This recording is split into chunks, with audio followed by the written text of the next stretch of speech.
신앙과 영감의 여정, 그 깊은 울림 속으로 여러분을 초대합니다.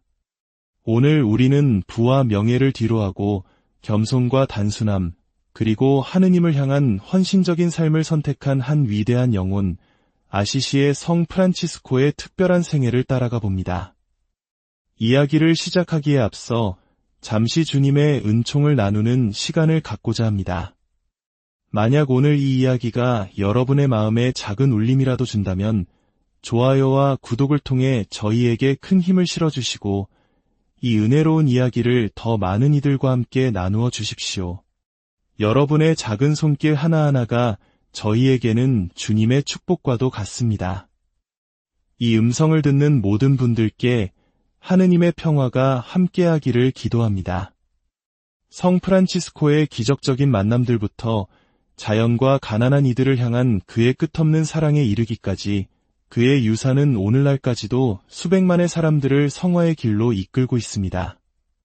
그의 삶을 통해 우리는 가장 순수한 형태의 신앙, 즉 하느님의 뜻에 온전히 자신을 내어 맡기는 것이 무엇인지를 배우게 될 것입니다. 제1장 부유한 청년에서 가난한 자의 길로 1181년 이탈리아의 작은 도시 아시시에서 프란치스코는 부유한 비단상인 피에트로 디 베르나르도네와 프랑스 귀족 출신의 어머니 피카 사이에서 태어났습니다.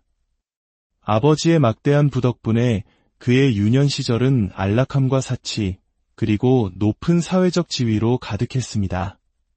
최고급 옷을 입고 화려한 연애를 즐기는 삶이었죠. 하지만 그의 젊은 시절에도 이미 그의 마음속에는 다른 부르심의 씨앗이 자라고 있었습니다. 바로 가난한 이들을 향한 연민의 마음이었습니다. 아시시에서의 프란치스코의 어린 시절은 당시 대부분의 아이들과는 사뭇 달랐습니다.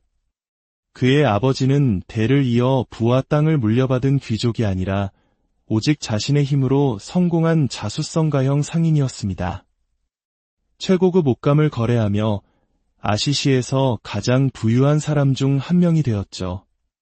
이는 마치 조선시대의 신부는 양반이 아니었지만 막대한 부를 쌓았던 상인 계층을 떠올리게 합니다.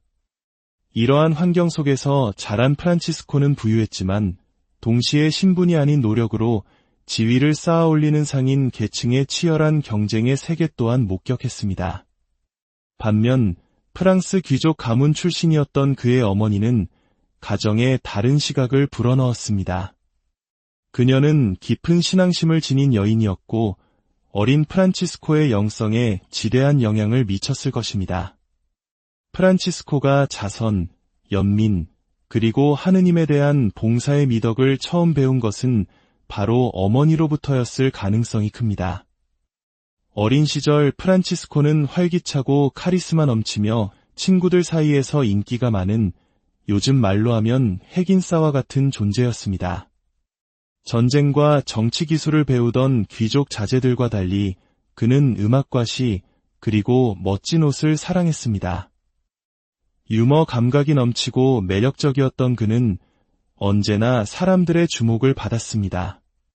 아들의 이러한 리더십과 매력을 자랑스러워했던 아버지는 그가 장차 가업을 이어받길 바라며 사교 활동을 적극적으로 장려했습니다. 하지만 이 모든 부유함 속에서도 프란치스코는 자신의 미래를 암시하는 연민의 모습을 종종 보이곤 했습니다. 재정 관리에 엄격하길 바랐던 아버지의 바람과는 달리 그는 구걸하는 이들에게 돈을 나눠주곤 했습니다. 특히 그의 마음을 뒤흔든 한순간이 있었습니다. 어느 날 시장에서 옷감을 팔던 프란치스코는 자선을 구하는 거지를 보았습니다. 처음에는 그를 무시했지만 이내 마음속에서 무언가 꿈틀거리는 것을 느꼈습니다. 그는 거지를 뒤쫓아가 주머니에 있던 모든 것을 내어주었습니다. 친구들은 그를 비웃었고 아버지는 크게 꾸짖었지만 프란치스코는 돈과 쾌락보다 더 중요한 무언가가 인생에 있다는 것을 어렴풋이 느끼기 시작했습니다. 그의 젊은 시절에 가장 큰 영향을 미친 것은 바로 트루바두르 문화였습니다. 트루바두르는 중세 유럽을 떠돌며 사랑과 영웅적 모험, 기사도 정신을 노래하던 음유 시인들이었습니다. 프란치스코는 그들의 이야기에 깊이 매료되었습니다. 영광과 명예를 위해 모든 것을 바치는 기사, 사랑을 위해 자신을 희생하는 남자, 정의를 위해 일어서는 영웅들의 이야기는 그의 젊은 야망을 자극했습니다. 언젠가 자신도 그들처럼 멋진 갑옷을 입고 전장에 나가 명성을 떨치는 기사가 되기를 꿈꿨습니다. 그의 꿈을 실현할 기회는 생각보다 빨리 찾아왔습니다. 1202년 아시시가 속한 움브리아 지역에서 이웃도시 페루자와의 전쟁이 발발한 것입니다. 당시 많은 젊은이들처럼 프란치스코는 이 전쟁을 기사로서의 명예와 영광을 얻을 절호의 기회로 여겼습니다. 그는 화려한 갑옷과 방패로 무장하고 용감하게 싸울 것을 다짐하며 전쟁터로 향했습니다. 그러나 현실은 그의 낭만적인 상상과는 너무나도 달랐습니다.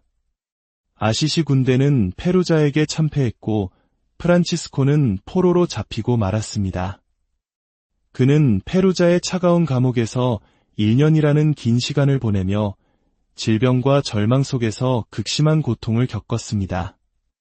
기사도와 영웅주의에 대한 꿈은 전쟁의 잔혹한 현실 앞에서 산산조각 났습니다. 그는 포로들의 고통, 인간의 잔인함, 그리고 부와 권력을 좇는 것의 허무함을 뼈저리게 목격했습니다. 이것이 그가 처음으로 마주한 진정한 고난이었고, 이전의 야망에 대한 깊은 회의감의 씨앗을 심었습니다. 마침내 몸값을 치르고 아시시로 돌아왔지만 그는 더 이상 예전의 프란치스코가 아니었습니다. 예전처럼 사치와 파티를 즐기려 애썼지만 마음속 깊은 곳에서부터 차오르는 공허함과 불안감을 떨칠 수 없었습니다. 그는 홀로 시골길을 헤매며 삶의 의미에 대해 고뇌하기 시작했습니다. 1205년 그는 기사도의 꿈을 이루기 위해 다시 한번 군사원정에 참여하기로 결심합니다. 그러나 목적지에 도착하기도 전에 그는 꿈속에서 신비로운 체험을 합니다. 하느님께서 그에게 물으셨습니다. 프란치스코여, 너는 주인을 섬기겠느냐, 아니면 하인을 섬기겠느냐? 프란치스코가 당연히 주인을 섬기겠습니다. 라고 답하자 목소리는 다시 물었습니다. 그렇다면 어찌하여 너는 하인을 섬기려 하느냐? 이 꿈에 큰 충격을 받은 프란치스코는 모든 여정을 포기하고 집으로 돌아왔습니다. 친구들은 그를 조롱했고 아버지는 격노했으며 아시시 사람들은 그의 기이한 행동에 대해 수군거렸습니다. 하지만 프란치스코는 자신의 내면에서 무언가가 영원히 변했음을 직감했습니다. 전쟁과 영광에 대한 꿈은 더 이상 그를 채울 수 없었습니다. 그는 이제 더 위대한 무언가를 찾고 있었습니다. 제2장 하느님의 부르심, 내 교회를 재건하여라. 여전히 삶의 의미를 찾아 헤매던 프란치스코는 로마로 순례를 떠났습니다. 그곳에서 그는 부유한 삶이 가려주었던 진짜 가난의 모습을 마주했습니다. 누더기를 걸친 거지들, 굶주린 아이들, 그리고 절망 속에서 기도하는 사람들의 고통을 보았습니다. 황금으로 장식된 웅장한 대성당 안과 그 밖에서 힘겹게 살아가는 신자들의 모습은 극명한 대조를 이루었습니다. 프란치스코는 깊은 겸손의 행위로 자신의 값비싼 옷을 한 거지와 바꿔 입고 성베드로 대성당 앞에서 하루 종일 구걸을 했습니다. 이 순간은 진정한 부가 무엇인지에 대한 그의 이해를 완전히 바꾸어 놓았습니다. 그는 단지 가난을 관찰한 것이 아니라 스스로 가난이 되었습니다. 거지들과 함께 잠을 자고 음식을 나누며 그들과 함께 기도했습니다. 생애 처음으로 그는 하느님께 온전히 의존하는 법을 체험했고 이는 그의 남은 생을 정의하는 핵심적인 가치가 되었습니다. 아시시로 돌아온 프란치스코는 기도와 성찰 속에서 고독한 시간을 보냈습니다. 어느 날 그는 거의 폐허가 된 산 다미아노 경당에 들어갔습니다. 낡고 부서진 비잔틴 양식의 십자고상 앞에 무릎을 꿇고 기도하던 중 그는 그리스도의 음성을 듣게 됩니다. 프란치스코야, 무너져가는 내 교회를 재건하여라. 그는 이 말씀을 문자 그대로 받아들여 자신의 손으로 직접 허물어진 경당을 돌 하나하나 쌓아 올리기 시작했습니다. 그의 헌신적인 모습에 어떤 이들은 그를 미치광이라 불렀고 또 다른 이들은 거룩한 사람이라 여겼습니다. 하지만 시간이 흐르면서 프란치스코는 깨달았습니다. 그리스도의 말씀은 단순히 낡은 건물 하나를 의미하는 것이 아니었습니다. 그것은 부패와 정치적 야합, 과도한 부에 빠져 영적으로 무너져가던 당시 교회 전체를 향한 부르심이었습니다. 그의 사명은 단 하나의 경당을 복원하는 것을 넘어 그리스도교 자체에 새로운 생명을 불어넣는 것이었습니다. 프란치스코가 아버지의 재산으로 성당을 수리하자 부자 사이의 갈등은 극에 달했습니다. 아들의 무모한 행동에 격분한 피에트로는 그를 아시시의 주교 앞으로 끌고 가 모든 상속권을 포기하라고 요구했습니다. 그의 생애 가장 극적인 순간, 프란치스코는 자신이 입고 있던 값비싼 옷을 모두 벗어 아버지의 발 앞에 놓으며 선언했습니다. 이제부터 저는 하늘에 계신 우리 아버지만을 아버지라 부르겠습니다. 주교가 건네준 허름한 옷 한 벌만을 걸친 채 프란치스코는 모든 것을 버리고 철저한 가난의 삶을 향해 걸어나갔습니다. 이것은 단순한 법적 다툼이 아니었습니다. 과거의 삶 전체에 대한 공개적인 거부이자 하느님의 자녀로서 새롭게 태어나는 순간이었습니다. 그는 사회에서 가장 버림받은 이들, 바로 한센병 환자들 사이에서 살며 그들을 돌보았습니다. 그의 하루는 육체 노동과 기도, 그리고 고독으로 채워졌습니다. 그는 추종자를 구하지 않았지만 사람들은 서서히 그에게 모여들기 시작했습니다. 그가 줄 수 있는 것은 아무것도 없었지만 부는 아무 의미가 없고 가난한 이에 대한 사랑이 전부인 하느님 나라의 비전을 보여주었습니다. 부유한 귀족이었던 베르나르도 다 퀸타발레가 그를 따른 첫 번째 사람이었고 곧 다른 이들도 집과 가족을 떠나 프란치스코의 단순한 규칙, 즉 복음에 따라 살라는 가르침을 받아들였습니다. 그들은 거친 옷을 입고 맨발로 다니며 음식을 구걸했습니다. 프란치스코는 추종자들에게 가난은 저주가 아니라 축복이며 오직 하느님께만 의지하게 하는 길이라고 가르쳤습니다. 그들의 운동은 빠르게 퍼져나갔고 몇 년 안에 그들은 교황으로부터 공식적인 인준을 구하게 됩니다. 그들의 사명은 교회를 비판하고 도전하는 것이 아니라 그 영혼을 새롭게 하는 것이었습니다. 제3장 기적과 영적 은사. 프란치스코의 가장 유명한 기적 중 하나는 구비오의 늑대 이야기입니다. 이 사나운 늑대는 마을을 공포에 떨게 하며 가축을 해치고 심지어 사람까지 공격했습니다. 프란치스코는 무기를 드는 대신 홀로 숲속으로 걸어 들어가 차분하고 권위 있는 목소리로 늑대를 불렀습니다. 으르렁거리며 나타난 늑대를 향해 프란치스코는 성호를 긋고 부드럽게 말했습니다. 형제 늑대여, 그리스도의 이름으로 명하노니 아무도 해치지 말아라. 놀랍게도 늑대는 머리를 숙이고 온순해졌습니다. 그날 이후 구비오 사람들은 늑대에게 먹이를 주었고 늑대는 그들 사이에서 평화롭게 살았습니다. 프란치스코는 이를 통해 화해의 교훈을 가르쳤습니다. 늑대가 굶주림 때문에 난폭해졌듯이 사람도 절망 속에서 죄를 짓게 된다는 것입니다. 자비와 이해는 가장 사나운 마음조차 변화시킬 수 있다는 것을 보여준 이 기적을 통해 사람들은 하느님의 사랑이 모든 피조물에게 미친다는 것을 깨닫고 신앙 안에서 성장했습니다. 프란치스코는 모든 피조물을 자신의 형제와 자매로 여겼습니다. 어느 날 들판을 걷다가 그는 수많은 새떼를 보았습니다. 새들은 날아가는 대신 마치 그의 말을 기다리는 듯 그 주위로 모여들었습니다. 영감을 받은 프란치스코는 그들에게 설교했습니다. 나의 형제자매인 새들아, 이 아름다운 세상을 주신 하느님을 찬미하여라.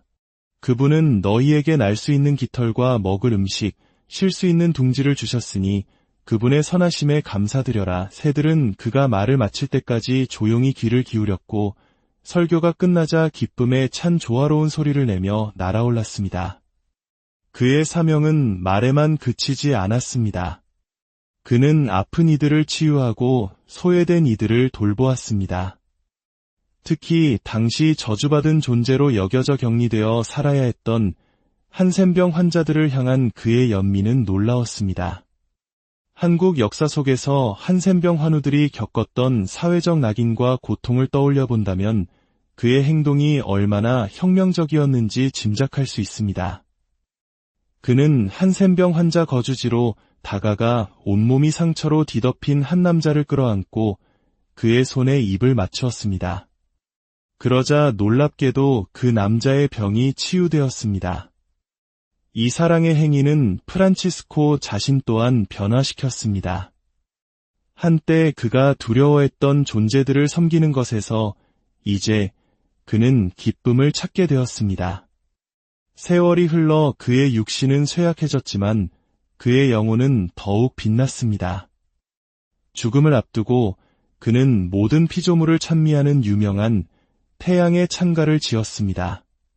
그는 태양을 형제 태양으로, 달을 누이 달로, 죽음마저 자매인 죽음이라 부르며 하느님의 모든 창조물을 끌어안았습니다. 아시시의 성 프란치스코의 삶은 우리에게 질문을 던집니다. 진정한 부는 무엇인가? 진정한 기쁨은 어디에 있는가? 그의 삶은 세상의 가치를 버리고 하느님을 선택했을 때 얻게 되는 영적인 자유와 평화가 얼마나 위대한지를 보여주는 영원한 증거입니다. 거룩하신 아버지 하느님, 아시시의 성 프란치스코가 모든 피조물 안에서 기뻐하며 그들을 형제자매라 불렀듯이 저희도 당신께서 주신 생명의 선물을 존중하며 이 땅을 잘 돌보는 청지기가 되게 하소서. 성 프란치스코처럼 저희도 평화와 겸손 속에서 당신의 섭리와 사랑을 굳게 믿으며 걷게 하소서. 길이 어려울지라도 당신께 모든 것을 내어 맡길 때 참된 기쁨과 충만함을 발견함을 알기에 당신의 부르심에 용기 있게 응답할 힘을 주소서.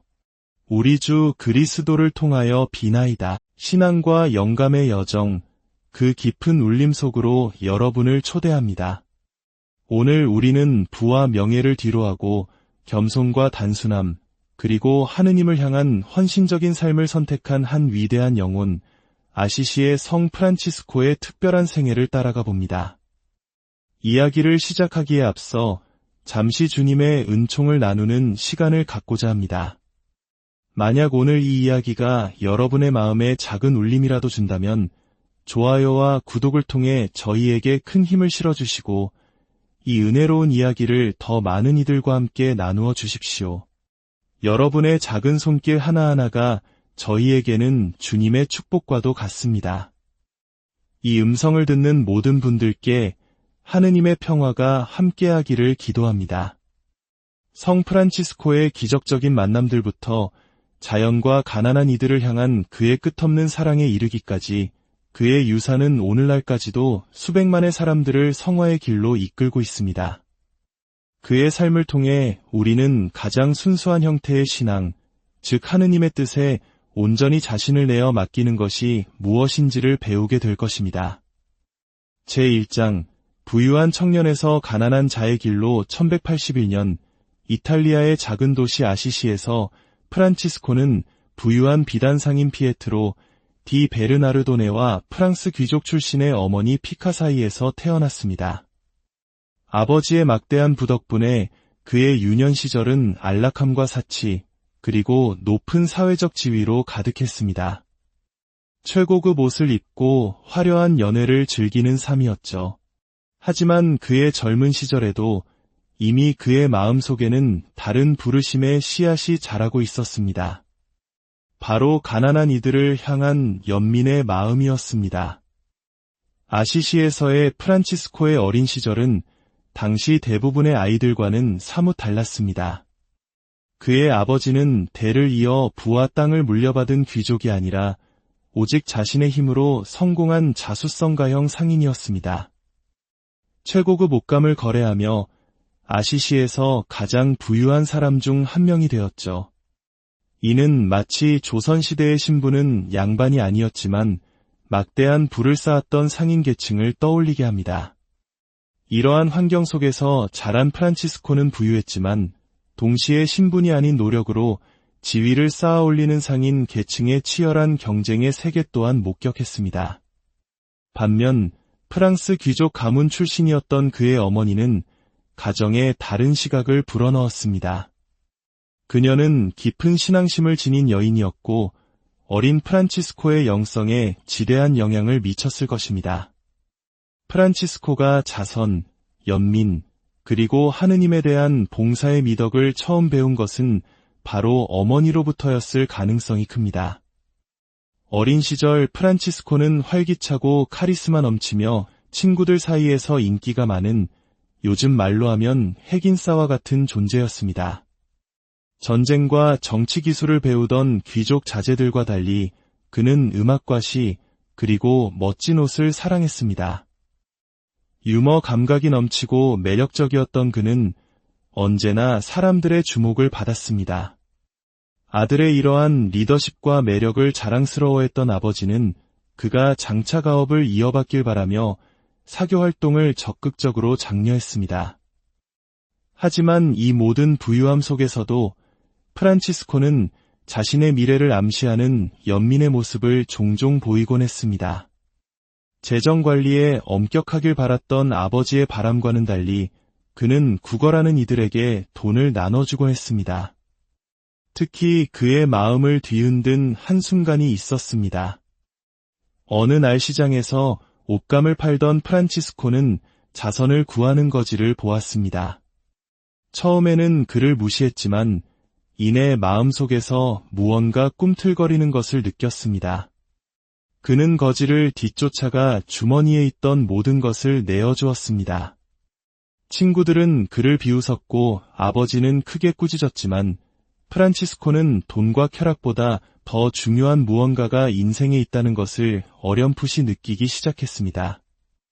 그의 젊은 시절에 가장 큰 영향을 미친 것은 바로 트루바두르 문화였습니다. 트루바두르는 중세 유럽을 떠돌며 사랑과 영웅적 모험, 기사도 정신을 노래하던 음유 시인들이었습니다. 프란치스코는 그들의 이야기에 깊이 매료되었습니다. 영광과 명예를 위해 모든 것을 바치는 기사, 사랑을 위해 자신을 희생하는 남자, 정의를 위해 일어서는 영웅들의 이야기는 그의 젊은 야망을 자극했습니다. 언젠가 자신도 그들처럼 멋진 갑옷을 입고 전장에 나가 명성을 떨치는 기사가 되기를 꿈꿨습니다. 그의 꿈을 실현할 기회는 생각보다 빨리 찾아왔습니다. 1202년 아시시가 속한 움브리아 지역에서 이웃도시 페루자와의 전쟁이 발발한 것입니다. 당시 많은 젊은이들처럼 프란치스코는 이 전쟁을 기사로서의 명예와 영광을 얻을 절호의 기회로 여겼습니다. 그는 화려한 갑옷과 방패로 무장하고 용감하게 싸울 것을 다짐하며 전쟁터로 향했습니다. 그러나 현실은 그의 낭만적인 상상과는 너무나도 달랐습니다. 아시시 군대는 페루자에게 참패했고 프란치스코는 포로로 잡히고 말았습니다. 그는 페루자의 차가운 감옥에서 1년이라는 긴 시간을 보내며 질병과 절망 속에서 극심한 고통을 겪었습니다. 기사도와 영웅주의에 대한 꿈은 전쟁의 잔혹한 현실 앞에서 산산조각 났습니다. 그는 포로들의 고통, 인간의 잔인함, 그리고 부와 권력을 좇는 것에 허무함을 뼈저리게 목격했습니다. 이것이 그가 처음으로 마주한 진정한 고난이었고 이전의 야망에 대한 깊은 회의감의 씨앗을 심었습니다. 마침내 몸값을 치르고 아시시로 돌아왔지만 그는 더 이상 예전의 프란치스코가 아니었습니다. 예전처럼 사치와 파티를 즐기려 애썼지만 마음속 깊은 곳에서부터 차오르는 공허함과 불안감을 떨칠 수 없었습니다. 그는 홀로 시골길을 헤매며 삶의 의미에 대해 고뇌하기 시작했습니다. 1205년 그는 기사도의 꿈을 이루기 위해 다시 한번 군사원정에 참여하기로 결심합니다. 그러나 목적지에 도착하기도 전에 그는 꿈속에서 신비로운 체험을 합니다. 하느님께서 그에게 물으셨습니다. 프란치스코여, 너는 주인을 섬기겠느냐, 아니면 하인을 섬기겠느냐? 프란치스코가 당연히 주인을 섬기겠습니다. 라고 답하자 목소리는 다시 물었습니다. 그렇다면 어찌하여 너는 하인을 섬기려 하느냐?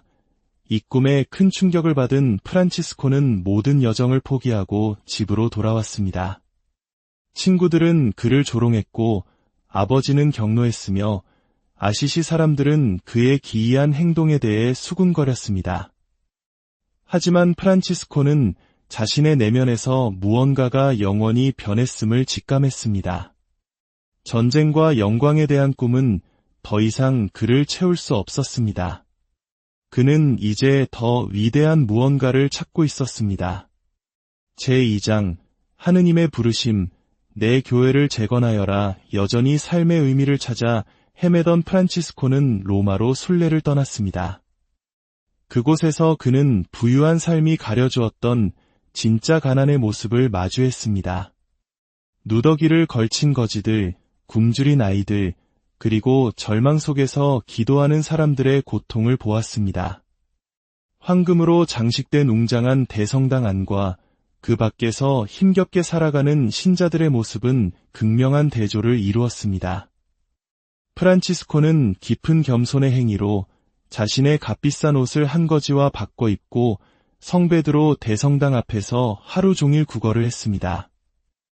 이 순간은 진정한 부가 무엇인지에 대한 그의 이해를 완전히 바꾸어 놓았습니다.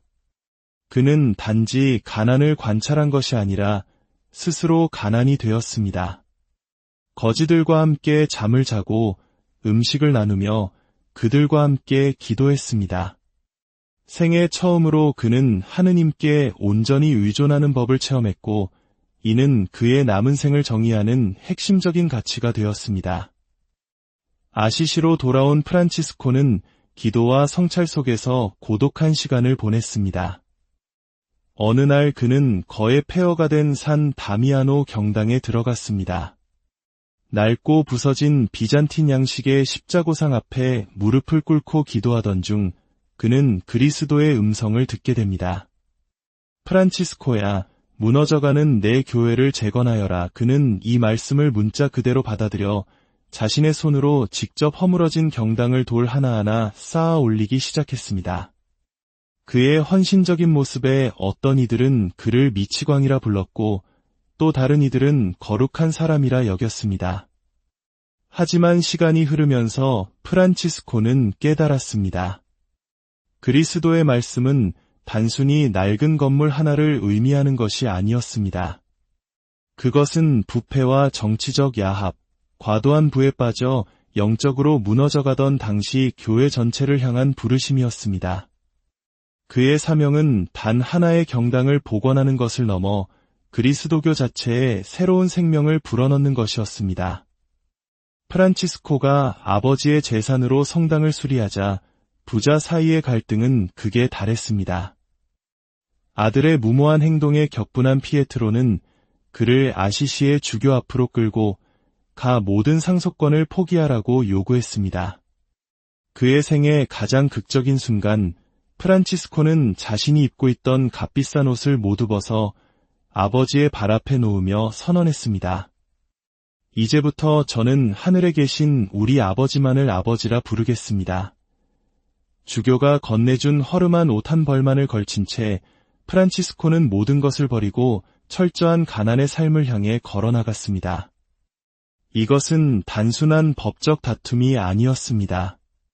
과거의 삶 전체에 대한 공개적인 거부이자 하느님의 자녀로서 새롭게 태어나는 순간이었습니다. 그는 사회에서 가장 버림받은 이들, 바로 한센병 환자들 사이에서 살며 그들을 돌보았습니다. 그의 하루는 육체 노동과 기도, 그리고 고독으로 채워졌습니다. 그는 추종자를 구하지 않았지만 사람들은 서서히 그에게 모여들기 시작했습니다. 그가 줄 수 있는 것은 아무것도 없었지만 부는 아무 의미가 없고 가난한 이에 대한 사랑이 전부인 하느님 나라의 비전을 보여주었습니다. 부유한 귀족이었던 베르나르도 다 퀸타발레가 그를 따른 첫 번째 사람이었고 곧 다른 이들도 집과 가족을 떠나 프란치스코의 단순한 규칙, 즉 복음에 따라 살라는 가르침을 받아들였습니다. 그들은 거친 옷을 입고 맨발로 다니며 음식을 구걸했습니다. 프란치스코는 추종자들에게 가난은 저주가 아니라 축복이며 오직 하느님께만 의지하게 하는 길이라고 가르쳤습니다. 그들의 운동은 빠르게 퍼져나갔고 몇 년 안에 그들은 교황으로부터 공식적인 인준을 구하게 됩니다. 그들의 사명은 교회를 비판하고 도전하는 것이 아니라 그 영혼을 새롭게 하는 것이었습니다.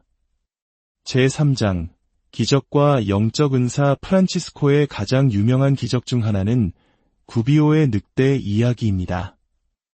이 사나운 늑대는 마을을 공포에 떨게 하며 가축을 해치고 심지어 사람까지 공격했습니다. 프란치스코는 무기를 드는 대신 홀로 숲속으로 걸어 들어가 차분하고 권위 있는 목소리로 늑대를 불렀습니다. 으르렁거리며 나타난 늑대를 향해 프란치스코는 성호를 긋고 부드럽게 말했습니다. 형제 늑대여, 그리스도의 이름으로 명하노니 아무도 해치지 말아라. 놀랍게도 늑대는 머리를 숙이고 온순해졌습니다. 그날 이후 구비오 사람들은 늑대에게 먹이를 주었고 늑대는 그들 사이에서 평화롭게 살았습니다. 프란치스코는 이를 통해 화해의 교훈을 가르쳤습니다. 늑대가 굶주림 때문에 난폭해졌듯이 사람도 절망 속에서 죄를 짓게 된다는 것입니다. 자비와 이해는 가장 사나운 마음조차 변화시킬 수 있다는 것을 보여준 이 기적을 통해 사람들은 하느님의 사랑이 모든 피조물에게 미친다는 것을 깨닫고 신앙 안에서 성장했습니다. 프란치스코는 모든 피조물을 자신의 형제와 자매로 여겼습니다. 어느 날 들판을 걷다가 그는 수많은 새떼를 보았습니다. 새들은 날아가는 대신 마치 그의 말을 기다리는 듯 그 주위로 모여들었습니다. 영감을 받은 프란치스코는 그들에게 설교했습니다. 나의 형제자매인 새들아, 이 아름다운 세상을 주신 하느님을 찬미하여라. 그분은 너희에게 날 수 있는 깃털과 먹을 음식, 쉴 수 있는 둥지를 주셨으니 그분의 선하심에 감사드려라. 새들은 그가 말을 마칠 때까지 조용히 귀를 기울였고 설교가 끝나자 기쁨에 찬 조화로운 소리를 내며 날아올랐습니다. 그의 사명은 말에만 그치지 않았습니다. 그는 아픈 이들을 치유하고 소외된 이들을 돌보았습니다. 특히 당시 저주받은 존재로 여겨져 격리되어 살아야 했던 한센병 환자들을 향한 그의 연민은 놀라웠습니다.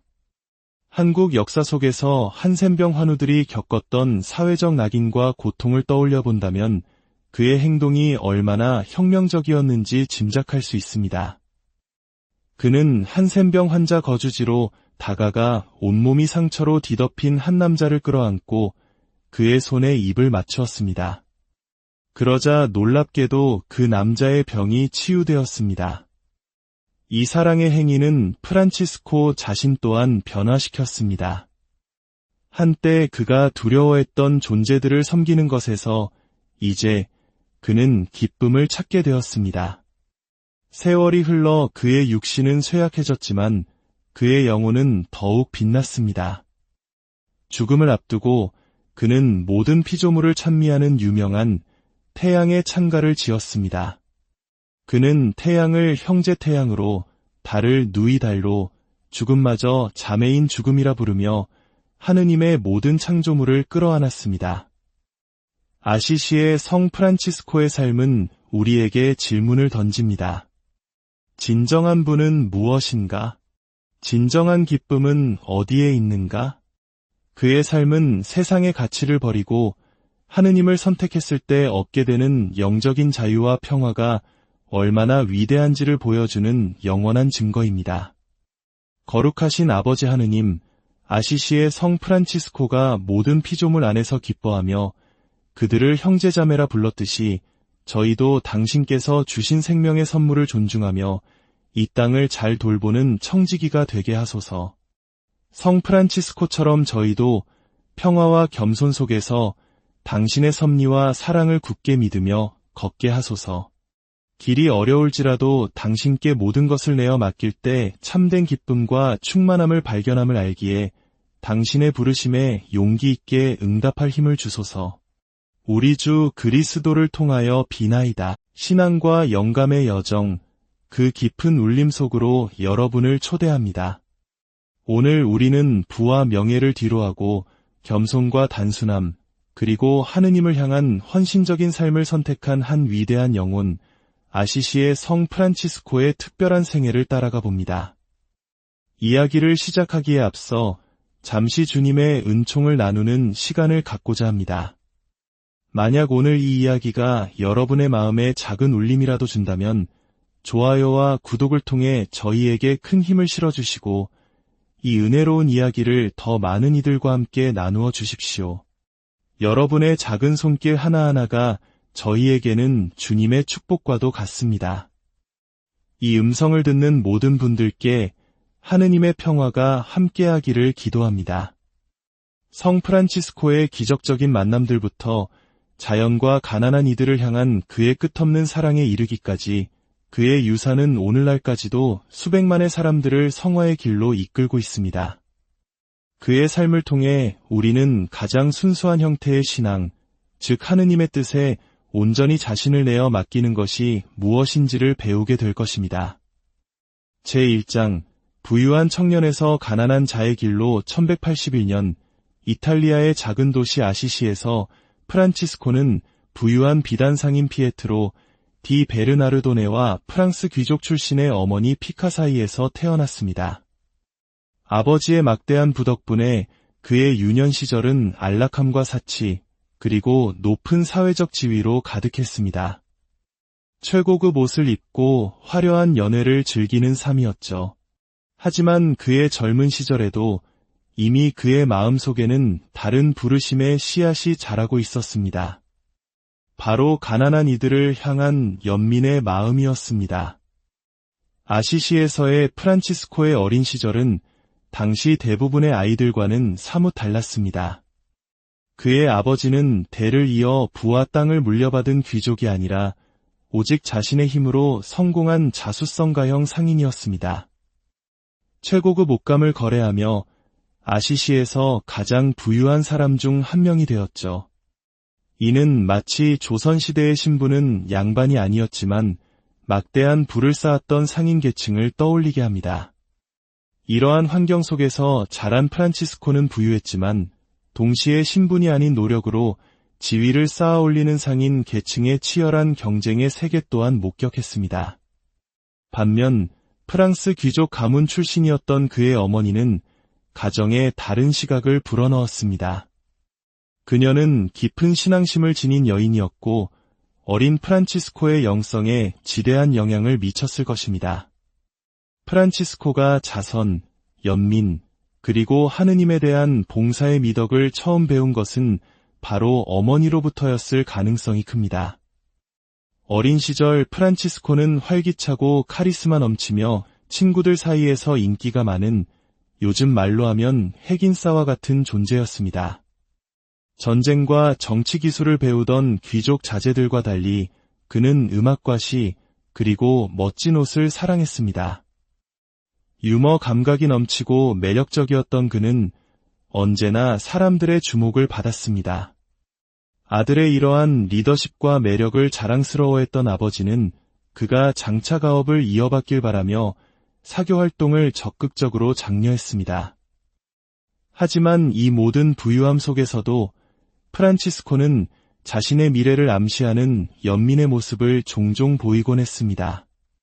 재정 관리에 엄격하길 바랐던 아버지의 바람과는 달리 그는 구걸하는 이들에게 돈을 나눠주곤 했습니다.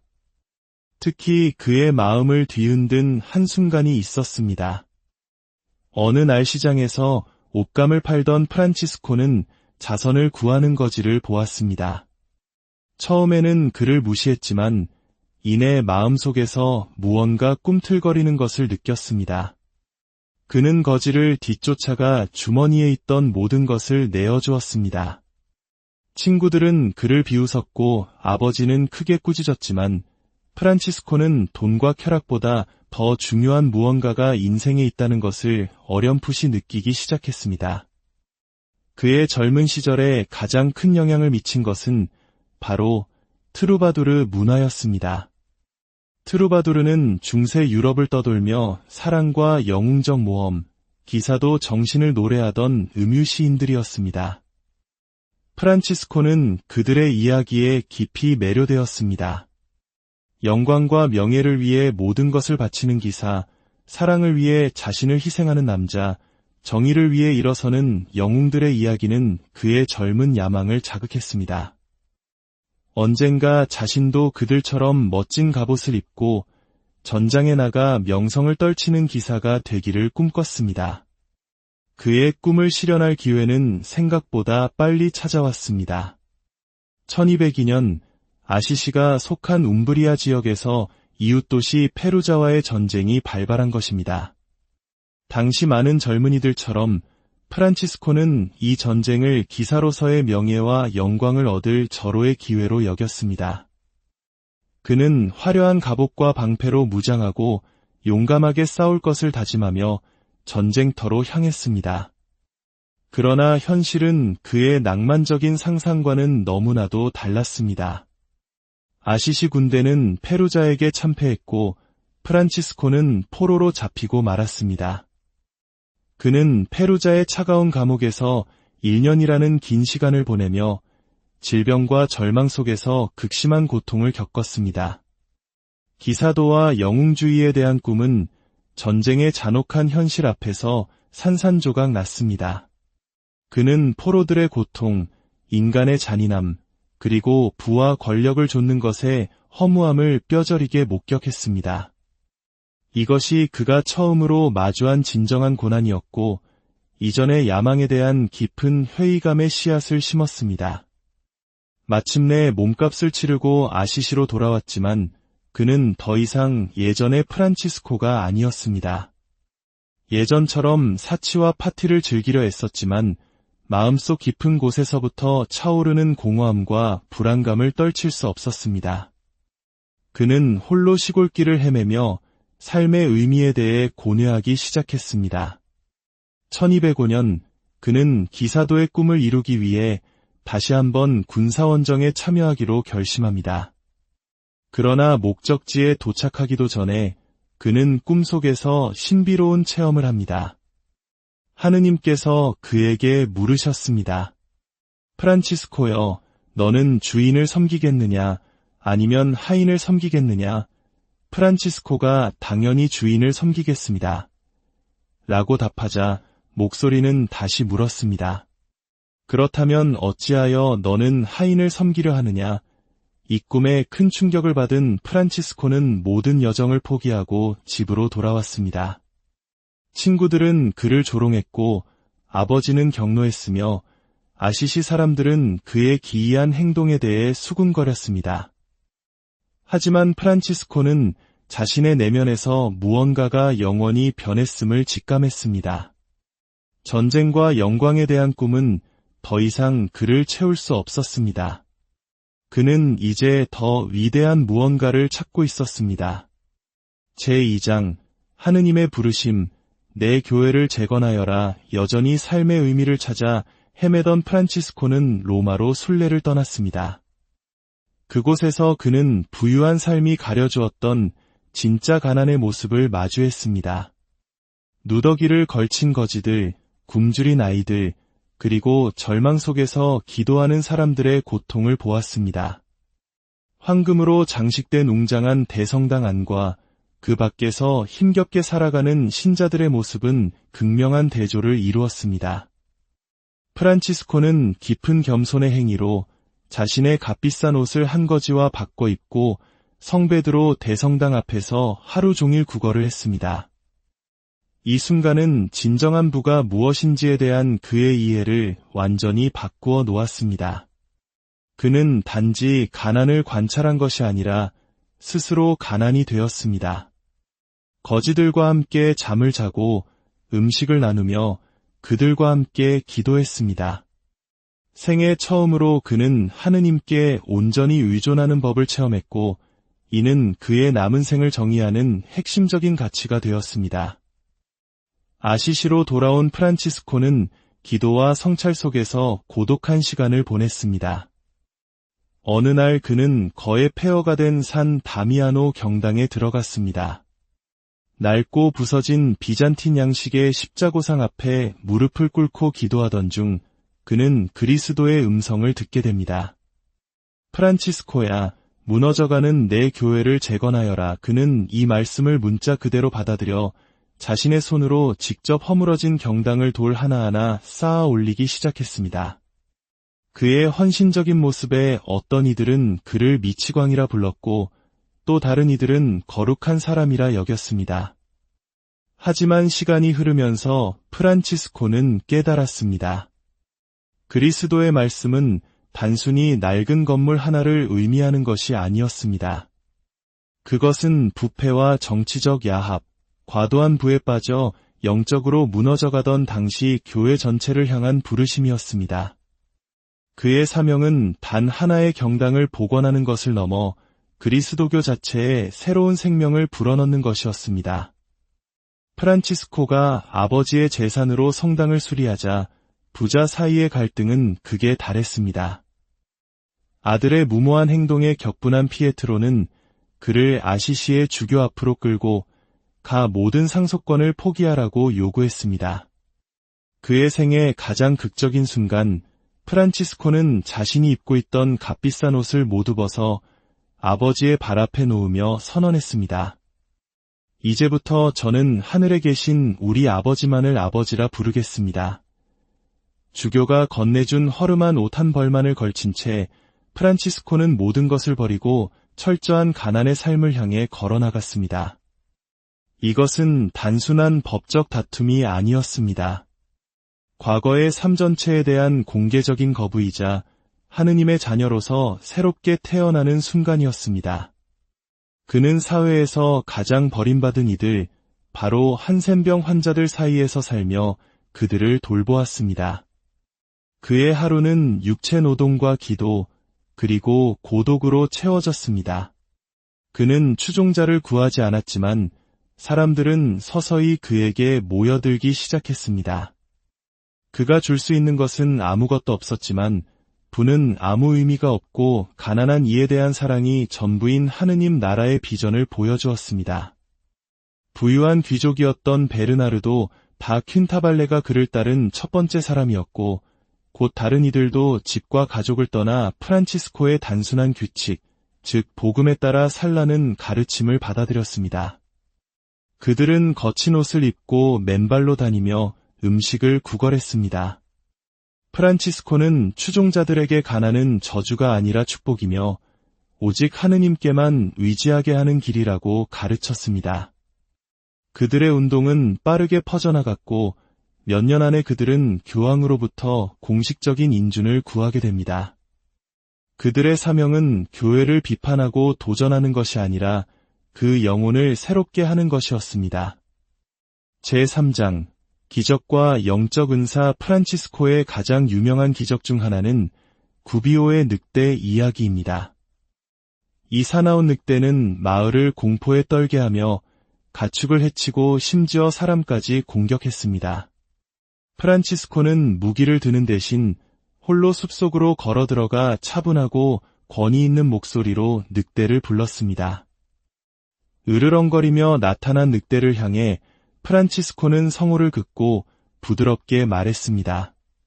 형제 늑대여, 그리스도의 이름으로 명하노니 아무도 해치지 말아라. 놀랍게도 늑대는 머리를 숙이고 온순해졌습니다. 그날 이후 구비오 사람들은 늑대에게 먹이를 주었고 늑대는 그들 사이에서 평화롭게 살았습니다. 프란치스코는 이를 통해 화해의 교훈을 가르쳤습니다. 늑대가 굶주림 때문에 난폭해졌듯이 사람도 절망 속에서 죄를 짓게 된다는 것입니다.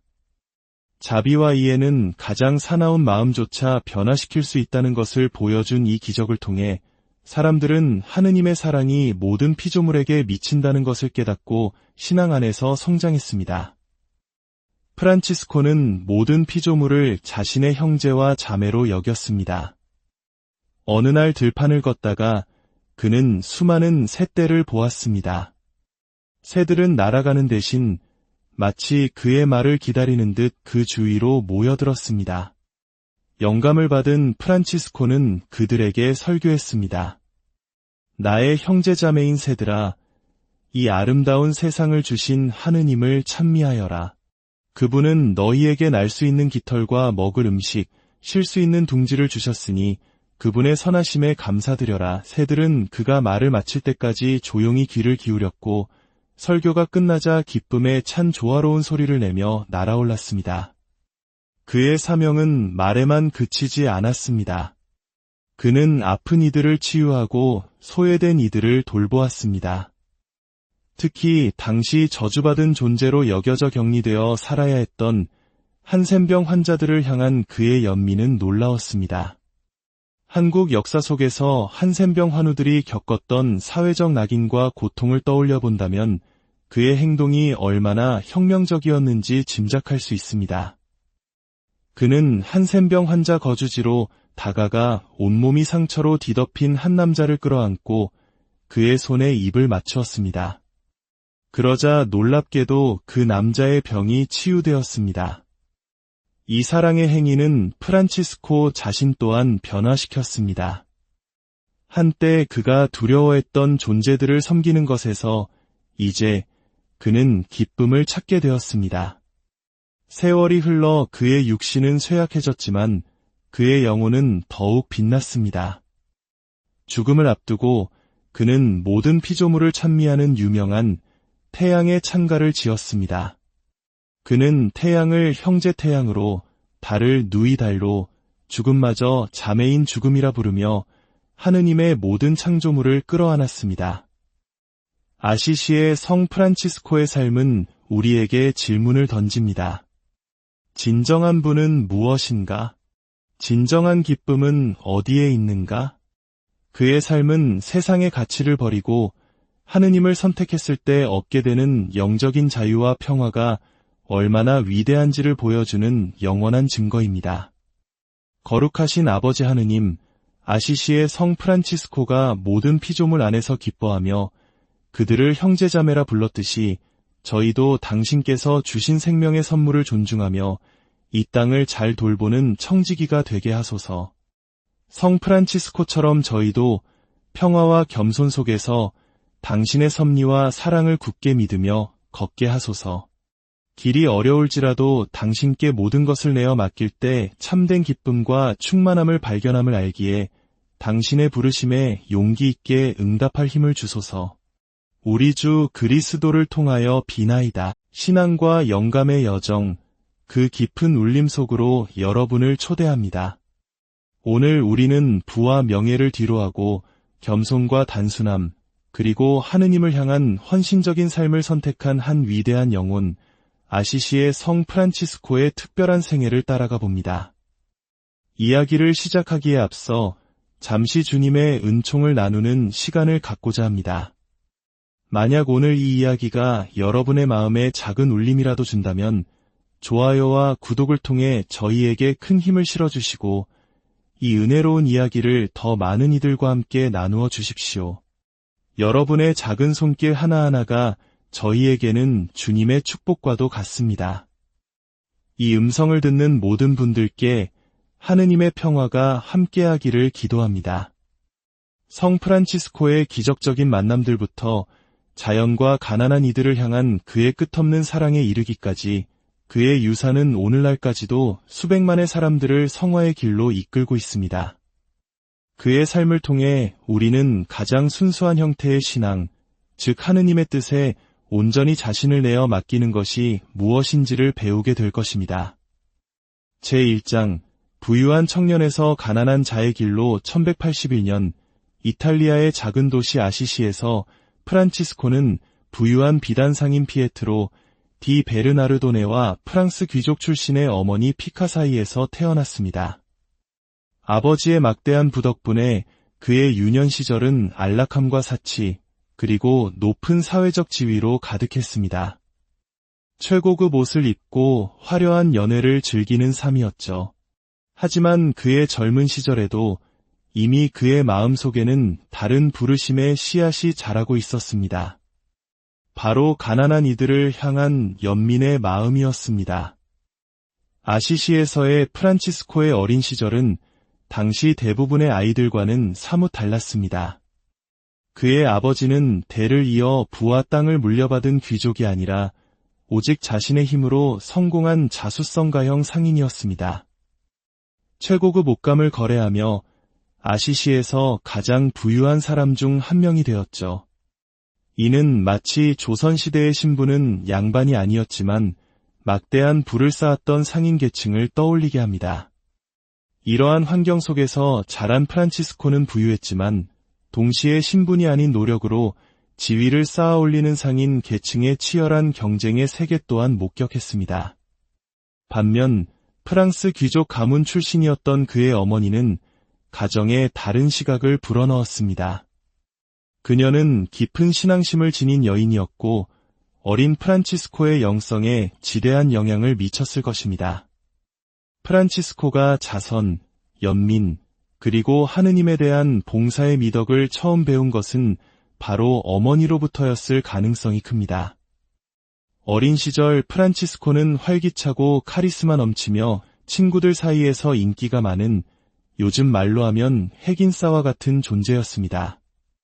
전쟁과 정치 기술을 배우던 귀족 자제들과 달리 그는 음악과 시, 그리고 멋진 옷을 사랑했습니다. 유머 감각이 넘치고 매력적이었던 그는 언제나 사람들의 주목을 받았습니다. 아들의 이러한 리더십과 매력을 자랑스러워했던 아버지는 그가 장차 가업을 이어받길 바라며 사교 활동을 적극적으로 장려했습니다. 하지만 이 모든 부유함 속에서도 프란치스코는 자신의 미래를 암시하는 연민의 모습을 종종 보이곤 했습니다. 재정 관리에 엄격하길 바랐던 아버지의 바람과는 달리 그는 구걸하는 이들에게 돈을 나눠주곤 했습니다. 특히 그의 마음을 뒤흔든 한순간이 있었습니다. 어느 날 시장에서 옷감을 팔던 프란치스코는 자선을 구하는 거지를 보았습니다. 처음에는 그를 무시했지만 이내 마음속에서 무언가 꿈틀거리는 것을 느꼈습니다. 그는 거지를 뒤쫓아가 주머니에 있던 모든 것을 내어주었습니다. 친구들은 그를 비웃었고 아버지는 크게 꾸짖었지만 프란치스코는 돈과 쾌락보다 더 중요한 무언가가 인생에 있다는 것을 어렴풋이 느끼기 시작했습니다. 그의 젊은 시절에 가장 큰 영향을 미친 것은 바로 트루바두르 문화였습니다.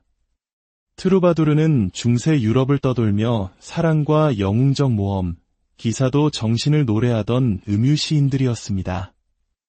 프란치스코는 그들의 이야기에 깊이 매료되었습니다. 영광과 명예를 위해 모든 것을 바치는 기사, 사랑을 위해 자신을 희생하는 남자, 정의를 위해 일어서는 영웅들의 이야기는 그의 젊은 야망을 자극했습니다.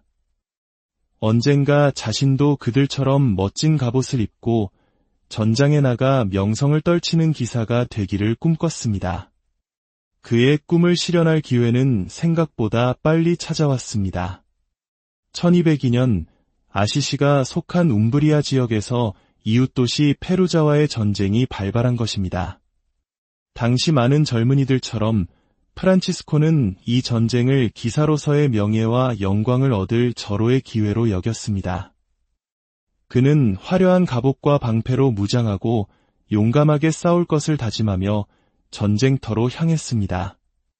그러나 현실은 그의 낭만적인 상상과는 너무나도 달랐습니다. 아시시 군대는 페루자에게 참패했고 프란치스코는 포로로 잡히고 말았습니다. 그는 페루자의 차가운 감옥에서 1년이라는 긴 시간을 보내며 질병과 절망 속에서 극심한 고통을 겪었습니다. 기사도와 영웅주의에 대한 꿈은 전쟁의 잔혹한 현실 앞에서 산산조각 났습니다. 그는 포로들의 고통, 인간의 잔인함, 그리고 부와 권력을